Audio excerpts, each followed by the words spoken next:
we think about from a security compliance perspective, there's the obvious ones, which are you think about all the controls that you need at a facility level, making sure only the right folks have access to the right equipment, materials, and output that goes out there. So you need to structure your workflows around that.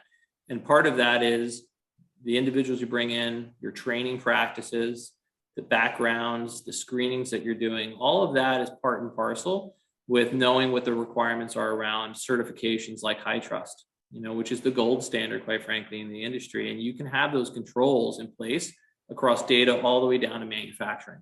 So that's an area where you really need to make sure that that investment is there, because the exposure and the risk is way too high. Again, you see it every day now, sadly, in the news, and it's beyond just reputational risk for our clients, or quite frankly, for anybody who's supporting and securing them.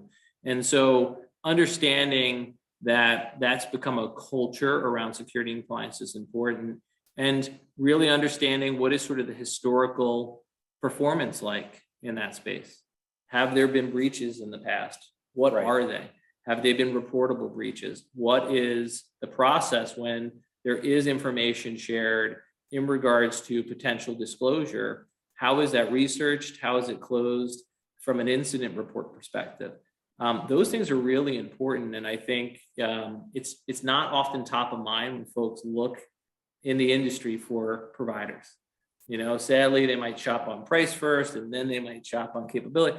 But digging in and looking at those things have a huge important value at the end of the day. And honestly, when you start thinking about service providers that aren't exclusively focused on healthcare, it's an expensive proposition.